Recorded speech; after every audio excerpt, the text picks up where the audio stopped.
Hello and welcome दोस्तों। मैं Sandeep investigation के एक और नए एपिसोड में आप सबका स्वागत करता हूं। आज का वीडियो दोस्तों बहुत ही खास होने वाला है। आज हम लोग बेहद ही इंटरेस्टिंग टॉपिक में डिस्कस करने वाले हैं, क्योंकि जिस हिसाब से मार्केट करेक्ट कर रहा है और एक बहुत ही बड़ा आईपीओ मार्केट में आ रहा है, हुंडई का आईपीओ, जो कि इंडिया डिवीजन को अपने इंडिया में लिस्ट करने वाली है।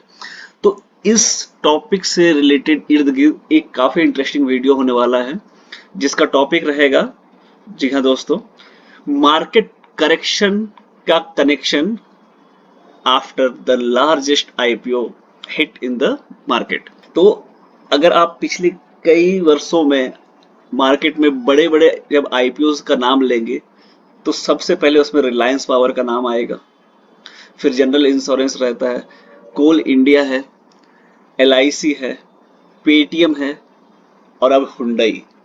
तो हुंडई के बारे में कहा जा रहा है कि ये अब तक का इंडिया का सबसे बड़ा आईपीओ लेके आ रहा है। जब रिलायंस पावर आया था वो अपने आप में सबसे बड़ा आईपीओ था, एलआईसी अपने आप में सबसे बड़ा आईपीओ था, पेटीएम अपने आप में उस टाइम का सबसे बड़ा आईपीओ था।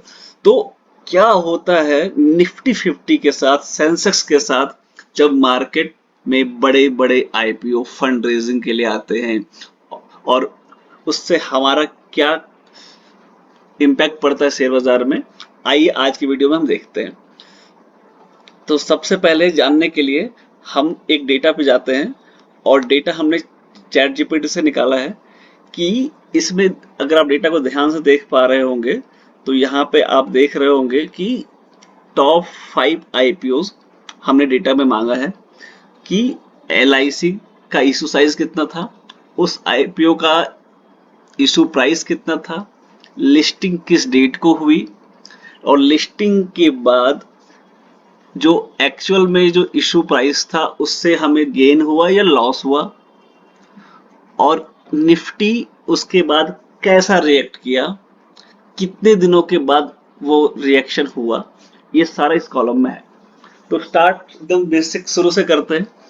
तो जब हम एलआईसी के आईपीओ के बारे में चेक कर रहे हैं, तो ये एलआईसी के आईपीओ जो है हमारे पास 2022 में आया है 21,000 करोड़ का। अब तक का, अभी तक का, जब तक हुंडई का आईपीओ लिस्ट नहीं हो जाता है, आज 17 अक्टूबर है, आज लास्ट डे है हुंडई आईपीओ का, सब्सक्रिप्शन का ऑलमोस्ट 2 गुना भर चुका है। तो जैसे तैसे उसने साख बचा ली है। तो हुंडई आईपीओ अब 28,000 करोड़ का है, तो एलआईसी अब सेकेंड हाईएस्ट हो जाए, बट अब तक क्योंकि आज 17 अक्टूबर है तो एलआईसी इज द हाईएस्ट। तो 21,000 करोड़ का आईपीओ था, 949 का इशू प्राइस था, लिस्टिंग 17 मई 2022 को हुई, और इशू प्राइस से ऑलमोस्ट 9% का लॉस हुआ हर एक इन्वेस्टर को जिसने आईपीओ में अप्लाई किया। ऐसे ही पेटीएम में 18,000 करोड़ का इशू साइज था, 2,150 रुपए का प्राइस बैंड था, अपर बैंड, और लिस्टिंग 27% के डिस्काउंट पे हुई। सबसे बड़ा मेजर लॉस लिस्टिंग पे ही हो गया इन्वेस्टर्स को।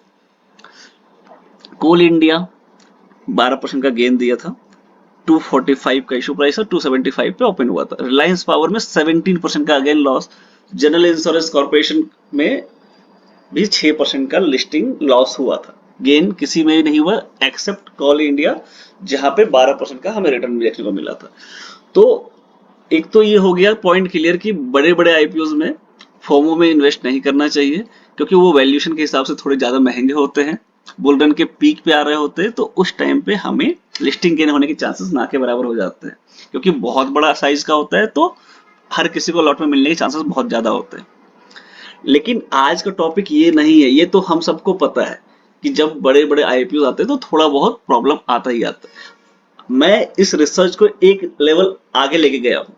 हर कोई बोलते हैं कि लिस्टिंग के बाद मार्केट से लिक्विडिटी का इनफ्लो कम हो जाता है, तो ऐसा क्या डेटा में वाकई में दिख रहा है?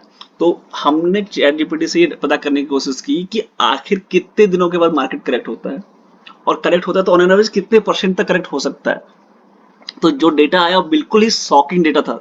आपके सामने ये डेटा दोस्तों देखिए, ऑलमोस्ट 2 से लेके 10 दिनों के अंदर करेक्शन स्टार्ट हो गया है हमेशा। यानी कि जब भी ये 5 आईपीओ आए हैं, कोई एक्सेप्शन नहीं है, हर बार मार्केट करेक्ट करा है, और 2 से लेकर 10 दिनों यानी कि हफ्ता डेढ़ हफ्ते में मार्केट करेक्ट करता ही करता है। और कितना करता है? तो 4 से लेकर के 13% तक का डिस्काउंट हुआ है। अब आप समझ सकते हैं ऑन एन एवरेज आप 5% का फॉल मान के चल सकते हैं। बट ये तो डेटा हमने एआई के थ्रू, चैट जीपीटी के थ्रू गेन कर लिया। क्या वाकई में चार्ट पे ऐसा हो रहा है? तो आइए दोस्तों, अब हम लोग बैक टेस्टिंग करके भी इसको देखते हैं ताकि आप लोगों को क्लियर हो जाए। तो जी हाँ दोस्तों, ये मैंने अपना जीरोधा को लॉगिन किया हुआ है और जीरोधा में मैं आप लोगों को, क्योंकि बैक टेस्टिंग में काफी टाइम वेस्ट होता, तो मैं खुद से करके रखा हूं, आप लोगों को वन बाय वन शो करता हूं। हिस्टोरिकली सबसे पहले हम आर पावर से शुरू करते हैं, रिलायंस पावर। जब अनिल अंबानी जी की सबसे बड़ी कंपनी लॉन्च हुई थी मार्केट में और काफी ज्यादा मार्केट में नॉइज क्रिएट हुआ था कि ये हिंदुस्तान की तकदीर बदलने वाला है और बहुत सारी चीजें हुई रही थी। हर लोग, रिक्शे वाले, पान वाले ने भी इस आईपीओ में जाके अप्लाई किया था। तो अब अगर हम देखेंगे, एक तरफ यहाँ पे देखिए रिलायंस पावर का ये वीकली चार्ट है और एक तरफ ये निफ्टी 50 का वीकली चार्ट है। अब हम कंपेयर करेंगे कि रिलायंस पावर जिस डेट को लिस्ट हुआ, डेट था, आप डेट देख सकते हैं, 11 फरवरी 2008 का है। तो इसी वीक में, यानी 11 फरवरी का जो वीक है, इसी वीक में मंडे को ये आईपीओ लिस्ट हुआ और आईपीओ लिस्ट होते ही ये डाउन ट्रेंड में चला गया। एक तो लिस्टिंग लॉस हुआ ही हुआ, प्लस रिकवरी भी नहीं हुआ ऑलमोस्ट 1-1.5 सालों तक। आपके पैसे इधर ही पड़े रहे। अब मैं इसको देखता हूँ, ज्यादा लंबा नहीं करता वीडियो को, सीधा सीधा हम निफ्टी से कंपेयर करते। तो जिस हफ्ते ये लिस्ट हुआ था, निफ्टी कहीं ना कहीं यहाँ पे था, ऑलरेडी टॉप से करेक्ट हुआ है दोस्तों। ठीक है, अगर आप देखेंगे तो ऑलरेडी मार्केट ऑलरेडी 20% तक गिरा हुआ था। ऑलरेडी एक मार्केट बियर फेज में जा चुका था। ठीक है, आईपीओ आया, उस हफ्ते मार्केट 3% का रिबाउंड दिया और फिर वहां से जो डाउनफॉल शुरू हुआ, मार्केट वापस से करेक्ट करता चला गया। अगर मैं इसको दिखाऊंगा एग्जैक्टली कितना गिरा, तो अगर मैं आर पावर का देखिए, ये दोस्तों देखिएगा, सेम जो ग्रीन कैंडल है, ये 4 फरवरी वाला जो वीक दिख रहा है, इसके बाद ये 11 फरवरी वाला जो वीक है जिसपे कैंडल, ग्रीन कैंडल बना निफ्टी के अंदर, और आर पावर इसी वीक को लिस्ट हुआ है। आप मेरे बाएं साइड में देखिए, आर पावर पे 11 फरवरी को दिखेगा जहां पे पहला कैंडल बना है, और मेरे राइट हैंड साइड पे निफ्टी 50 का चार्ट है जहां पे ग्रीन कैंडल बना हुआ है, ये वाला। अब अगर आप देखेंगे तो यहां से नहीं करते हुए भी तो ये आराम से आपका जो बॉटम बना, ये अगेन यहां से 15% तक गिर गया। अब देख सकते हैं चार्ट पे इजीली, ये यहाँ तक 15% तक का लॉस तो आराम से हो गया। प्लस फिर मार्केट थोड़ा रिकवर करता है और फिर वापस गिरता है। तो एक तरह से ये तो बियर रन में था। यहाँ पे तो डॉट कॉम बबल बोल रहा हूँ, यहाँ पे ऑलरेडी लेमन ब्रदर का क्राइसिस चल रहा था, तो इसकी वजह से इतना बड़ा फॉल आ गया। आईपीओ की वजह से इतना बड़ा फॉल प्रैक्टिकली पॉसिबल नहीं है। तो जो प्रैक्टिकली पॉसिबल है वो 5 से 10% तक का फॉल, 12% तक का फॉल आ सकता है, जो कि चार्ट पे दिख गया आपको। अब हम रिलायंस पावर के बाद चलते हैं नेक्स्ट कोल इंडिया के ऊपर। कोल इंडिया का आईपीओ आया था दोस्तों ऑलमोस्ट नवंबर के फर्स्ट वीक में 2010 के अंदर। तो कोल इंडिया का जो लिस्टिंग हुआ था वो एक्चुअली सरप्लस पे हुआ था और ये लिस्टिंग उस दिन काफी ज्यादा, उस पूरे हफ्ते मार्केट अच्छे से लिस्टिंग गेन दिया और काफी अच्छा रिजल्ट रहा था। तो कोल इंडिया मान सकते हैं कि ठीक ठाक रिजल्ट हमें दिया था लिस्टिंग पे। लेकिन जिस हफ्ते कोल इंडिया यहाँ लिस्ट होता है, जिस हफ्ते कोल इंडिया यहाँ पे लिस्ट होता है, उसी हफ्ते से मार्केट का, अगले हफ्ते से मार्केट करेक्शन चालू हो जाता है। और मार्केट कितना गिरता है दोस्तों, जी अब देख लीजिए। अब ये कोइंसिडेंस हर बार तो नहीं हो सकता, मार्केट फिर से 10% के आसपास करेक्ट करता है। और बात यही नहीं खत्म होती है, ये करेक्शन कंटिन्यू रहता है ऑलमोस्ट 2 सालों के लिए। तो मार्केट यहाँ पे टॉप बना देता है, सिर्फ करेक्ट नहीं करता है, मार्केट लॉन्ग टर्म के हिसाब से मार्केट टॉप बना देता है, जिसका हाई वापस से आप अगर देखेंगे तो 2013 में जाकर के क्रॉस हुआ था, बहुत मुश्किल से हो गई। तो अगर मैं इस लाइन को खींच देता हूँ यहाँ से, तो देखिएगा इस हाई को पार करने में निफ्टी के पसीने निकल गए। ये अक्टूबर 2013 में क्रॉस हुआ, और फिर जब इलेक्शन का टाइम आया 2014 में, तब मार्केट वापस एक नया हाई बनाया, जब मोदी जी का लहर शुरू हो गया था। तो ये है कोल इंडिया का स्टोरी। यहाँ पे भी आपको 10% का करेक्शन मिल गया जिस हफ्ते मार्केट पे कोल इंडिया लिस्ट होता है। अब हम जीआईसीएल पे आते हैं। ये जनरल इंश्योरेंस कॉर्पोरेशन है। ये इस टाइम पे मार्केट में जब ये लिस्ट हुआ 2017 का टाइम था। अगले हफ्ते तो निफ्टी ने ज्यादा कुछ खास नहीं किया, ना ही ऊपर ना ही नीचे, एक रेंज बाउंड में मार्केट रहा है। पूरे एक हफ्ता 1% का गेन रहा, और उसके बाद वहां से देखेंगे टॉप से, तो ये फिर से यहाँ से 4% का आपका फॉल दिख गया आराम से। ठीक है, तो ये आईपीओ के बाद एक छोटा करेक्शन तो पक्का बनता ही बनता है। रिट्रेसमेंट तो कंफर्म हो रहा है। जीआईसीआर में भी ये कंफर्म हो गया हमारी तरफ से देखा जाए तो। अब हम पेटीएम पे आते हैं दोस्तों। ये पेटीएम तो आप सबको याद ही होगा।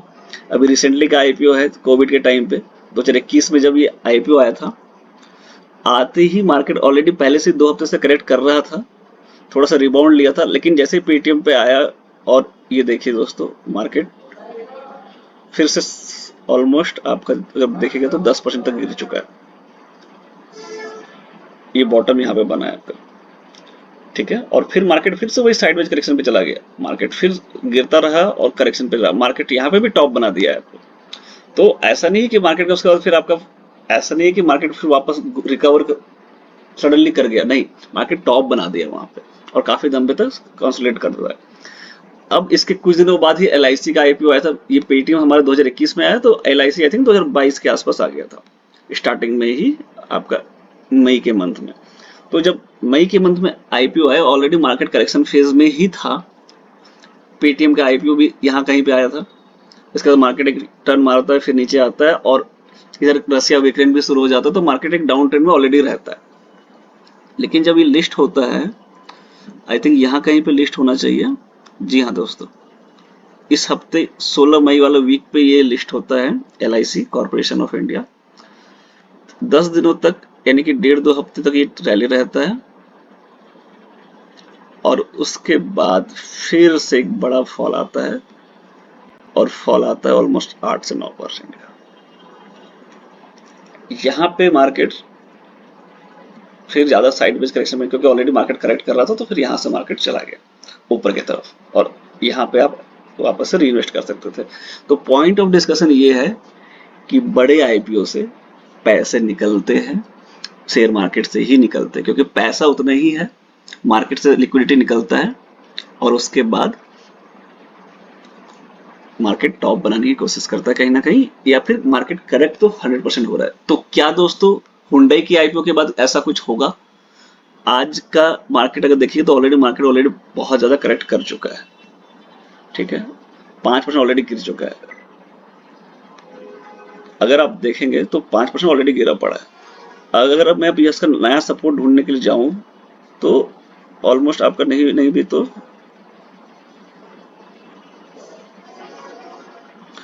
3% पे एक नया सपोर्ट आ रहा है, और अगर ये भी टूट गया तो फिर तो आपका ये 8% का जो करेक्शन 8-9% का होता है, ये पक्का दिख रहा है।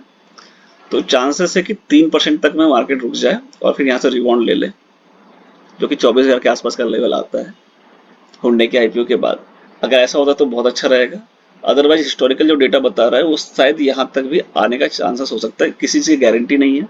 और हाँ दोस्तों, इस वीडियो पे मैं जो भी इन्फॉर्मेशन दे रहा हूँ बिल्कुल एजुकेशनल पर्पस के लिए, इसके बेसिस पे कोई भी डिसीजन नहीं लेना है आपको। ना ही मैं किसी को इन्फ्लुएंस कर रहा हूँ यहाँ पे, ना ही मैं कुछ रिकमेंड कर रहा हूँ इस चैनल पे। बिल्कुल बिल्कुल एजुकेशनल पर्पस है। जैसा मैं रिसर्च कर रहा हूँ, सेम डेटा मैं आपको प्रेजेंट कर रहा हूँ कि मार्केट ऐसा हिस्टोरिकल बिहेव किया है, तो हो सकता है कि हुंडई आईपीओ के बाद भी ऐसा कुछ बिहेव करे। होना ना होना, it's all about the probability. 100% share market में कुछ भी सही नहीं होता है। तो हम देखेंगे, ये लेवल हमारा अभी 24,800 का बहुत बड़ा रेजिस्टेंस लेवल था, जो आज ही निफ्टी ने ब्रेक किया है हुंडई आईपीओ के लास्ट दिन पे। तो देखते हैं अब मार्केट कैसे रिएक्ट करता है। बायसनेस बियर्स की तरफ ही रहेगा, बियर यहाँ पे टेक ओवर करते हुए दिख रहे मार्केट को। थैंक यू सो मच दोस्तों, आज की वीडियो में सब जुड़े रहने के लिए दिल से धन्यवाद। मिलते हैं नेक्स्ट वीडियो में। जय हिंद।